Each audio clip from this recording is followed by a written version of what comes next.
Friends मु अर्धेन्दु आपण मानक स्वागत करुच्ची आपणकर प्रिय चैनल ओडिशा माइंड्स ब्लॉग्स को।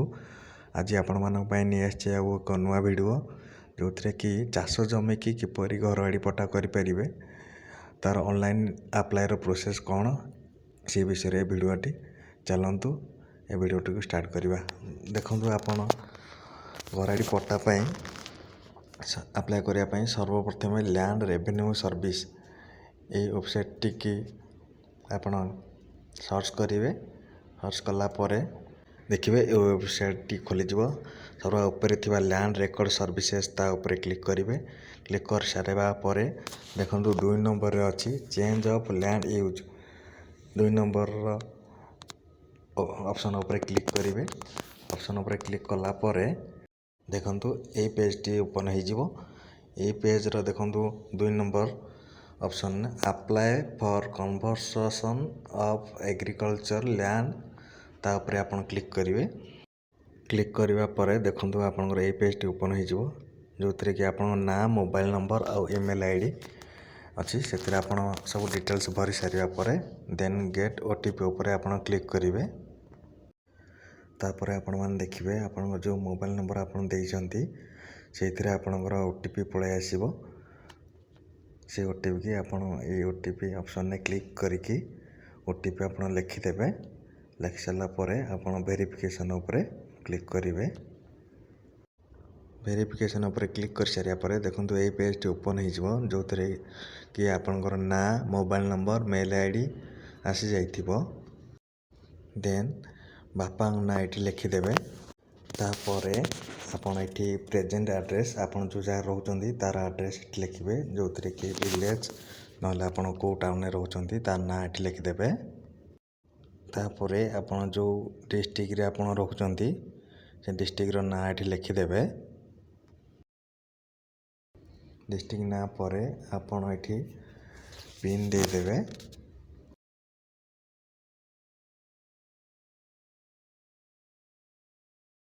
पिन लिख सारा पर देखो आपणकर फुल एड्रेस आपन देदेवे ये जो थे कि 8 पोस्ट आपणकर पुलिस स्टेशन डिस्ट्रिक्ट स्टेट आपणकर पिन नंबर सब ये लिखिदेवे।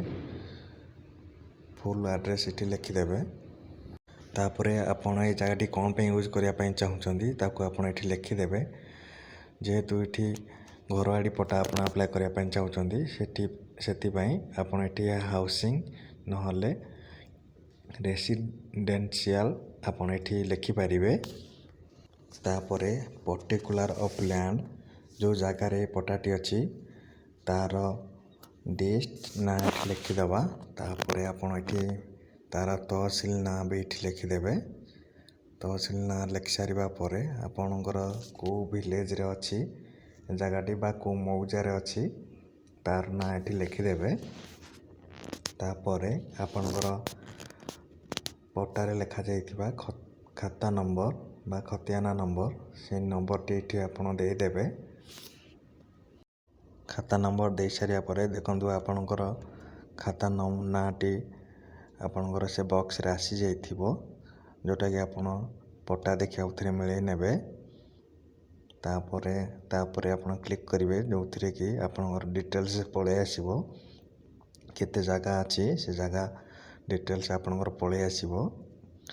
देन आपन आउ थरे एरिया अप्लाई फॉर लैंड आपणकर केते अच्छी ताको आपन आउ थरे लिखिदेवे। तापर एनए साइड रू आपणकर लैंड टी केते डिस्टेंस रे अच्छी ताको आपन ये देखिदेवे। जदि 0.5 किलोमीटर भितर थिबो ताहले आपन एस करेंगे नहले आपन नो करेंगे। देन तापर आपणकर लैंड टी को एरिया रे जाउची म्युनिसिपल एरिया ना एनएस रे ना रूरल रे सेटा आपन क्लिक करेंगे। जेहेतु ये लैंड टी रूरल रे अच्छी ताको मु रूरल रे क्लिक कर दउची। देन ए जगह टी आपन ऑलरेडी यूज करचंती ना आगो करिया पई चाहउचंती ताको आपन क्लिक करेंगे। क्लिक कर सारा पर आपन देखंतु जगह टी आपन किनिचंती ना कि गिफ्ट आकार देइचंती ताको भी आपन ये क्लिक करेंगे। देन आपन ये जगह टी केबे ठरू आपन यूज करिया पई चाहउचंती से डेट टी आपन ये पकई देबे। तापर आपनकर ये जगार वैल्यू केते आपन ये साइड रे लिखा जाइथिया वैल्यू ଅପସନ୍ରେ କ୍ଲିକ୍ କରି ଆପଣ ଲେଖିଦେବେ। ଷ୍ଟେଟ୍ ଗଭର୍ଣ୍ଣମେଣ୍ଟ ଅନୁସାରେ ଆପଣ ଯଦି କିଛି ଛାଡ଼ ପାଇଁ ଚାହୁଁଥିବେ ଚାଲାଣରୁ, ତାହେଲେ ଆପଣ ଏଠି ଏସ୍ କରିବେ, ନହେଲେ ଆପଣ ଏଠି नो କରିଦେବେ।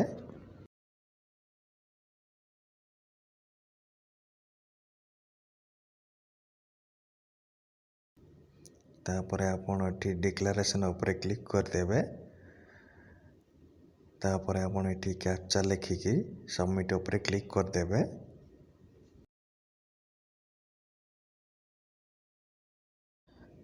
ଦେନ୍ ଆପଣଙ୍କର ଆପ୍ଲିକେସନ୍ଟି ସେଭ୍ ହେଇଯିବ। ଦେନ୍ ଓକେ କରିଦେବେ। ଓକେ କରିସାରିଲା ପରେ ଦେଖନ୍ତୁ ଆପଣଙ୍କର ଆପ୍ଲିକେସନ୍ ଡିଟେଲ୍ସ ଆସିଯାଇଛି, ଯେଉଁଥିରେ କି ଆପଣଙ୍କର ନାଁ, ଆପ୍ଲିକେସନ୍ ନମ୍ବର ସବୁ ଆସିଯାଇଥିବ। ତାକୁ ଆପଣ ସେଭ୍ କରି ରଖିଦେବେ। ଦେନ୍ ଆପଣ ପେମେଣ୍ଟ ଡିଟେଲ୍ସ ଉପରେ କ୍ଲିକ୍ କରିବେ। ମେକ୍ ପେମେଣ୍ଟ ଉପରେ କ୍ଲିକ୍ କରିକି ଦେନ୍ ଆଗକୁ ପ୍ରୋସେସ୍ କରିବା। ଦେଖନ୍ତୁ 170 ଟଙ୍କା ଏଠି ଚାଲାଣ କଟାଯିବ। କ'ଣ ଫି ସବୁ ଲାଗୁଛି ଏଠି ଉପରେ ଲେଖିଦେଇଛି। ଆପଣମାନେ ଭଲ ଭାବରେ ଦେଖିକି ପଢ଼ିକି ଆପଣ ମେକ୍ ପେମେଣ୍ଟ ଉପରେ କ୍ଲିକ୍ କରିବେ। ତାପରେ ଯାହାର ନାଁରେ ଚାଲାଣ କଟିବ, କେତେ ଟଙ୍କା କଟିବ, ଏ ଡିଟେଲ୍ସଟି ପଳେଇ ଆସିଛି। ଡିଟେଲ୍ସକୁ ଭଲ ଭାବରେ ଆପଣ ପଢ଼ି ନେବେ। ଦେନ୍ ତାପରେ ନେକ୍ସଟ କରିବେ। ନେକ୍ସଟ କଲା ପରେ ଦେଖନ୍ତୁ ଆପଣଙ୍କର ଏଠି କେଉଁ ଅପସନ୍ ସବୁ ପଳେଇ ଆସିଛି, କେଉଁଥିରେ ପେମେଣ୍ଟ କରିବେ। ନେଟ୍ ବ୍ୟାଙ୍କିଂ, UPI ସବୁଥିରେ ଆସିଯାଇଛି ଅପସନ୍। ଦେଖନ୍ତୁ ମୁଁ UPI ଉପରେ କ୍ଲିକ୍ କଲି, UPIରେ ପେମେଣ୍ଟ କରିବି।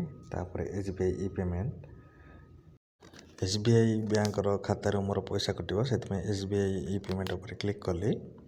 ତାପରେ ଏଠି ଆପଣ ରିମାର୍କରେ ଲେଖିଦେବେ ଫର୍ ହାଉସିଂ ପଟ୍ଟା, ଯେହେତୁ ଆପଣ ଘର ବାଡ଼ି ପାଇଁ ଆପଣ ଆପ୍ଲାଏ କରୁଛନ୍ତି, ସେଥିପାଇଁ ରିମାର୍କରେ ଏଠି ଆମେ ଲେଖିଦେବା ଫର୍ ହାଉସିଂ ପଟ୍ଟା। ଆପଣ ଚାହିଁଲେ ଫର୍ ରେସିଡେନ୍ସିଆଲ ଆପଣ ଲେଖିପାରିବେ।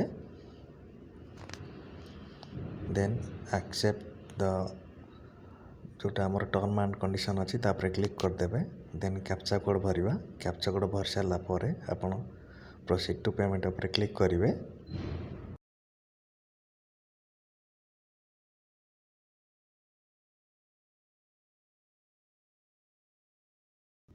ତାପରେ ଦେଖନ୍ତୁ ଆପଣଙ୍କର ପେମେଣ୍ଟ କେତେ ଟଙ୍କା କଟିବ। ଆପଣଙ୍କର 170 ଟଙ୍କା କଟିବ ଚାଲାଣଟି। ତାପରେ ଦେଖନ୍ତୁ ଏଣ୍ଟର UPI ID, ଏଠି ଆପଣ UPI ID ଏଠି ଦେଇଦେବେ। UPI ID ଲେଖି ସାରିବା ପରେ ଭ୍ୟାଲିଡ୍ UPI ID ଉପରେ କ୍ଲିକ୍ କରିବେ। ଦେଖନ୍ତୁ ଗ୍ରୀନ୍ ଟିକ୍ ହେଇଗଲା, ଯେଉଁଟାକି ଆପଣଙ୍କ ଠିକ୍ ଅଛି ବୋଲି ଜଣାପଡ଼ିଗଲା UPI ID। ଦେନ୍ ଆପଣ ଫୋନ୍ପେରେ ଦେଖନ୍ତୁ ସକ୍ସେସଫୁଲି ହେଇଗଲା ଆମର ପେମେଣ୍ଟ।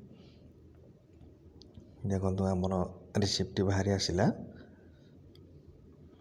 ଏଇଭଳି ଆପଣମାନେ ବି ଆପଣଙ୍କର ଘରେଡ଼ି ପଟ୍ଟା ଆପ୍ଲାଏ କରିପାରିବେ। ଦେଖନ୍ତୁ ଡାଉନଲୋଡ଼ ଚାଲାଣ, ଆପଣ ଏଠି ଚାଲାଣଟି ଡାଉନଲୋଡ଼ କରି ରଖିପାରିବେ। ଦେଖନ୍ତୁ ଚାଲାଣଟି ବାହାରି ଆସିଲା, ଆପଣମାନେ ଚାଲାଣଟିକୁ ସେଭ୍ କରି ରଖିଦେବେ। ଏ ଥିଲା ଆପଣମାନଙ୍କର ଘରଆଡ଼ି ପଟ୍ଟା ଆପ୍ଲାଏ କରିବାର ପ୍ରୋସେସ୍। ଆପଣମାନଙ୍କୁ ଯଦି ଭଲ ଲାଗିଥିବ ତାହେଲେ ଆପଣମାନେ ଚ୍ୟାନେଲକୁ ସବସ୍କ୍ରାଇବ୍ କରିଦେବେ, ଆଉ ଭିଡ଼ିଓକୁ ଲାଇକ୍ କରିଦେବେ, ସେୟାର କରିଦେବେ। ରହୁଛି, ଦେଖା ହେବ ନେକ୍ସଟ ଭିଡ଼ିଓରେ। ଜୟ ଜଗନ୍ନାଥ।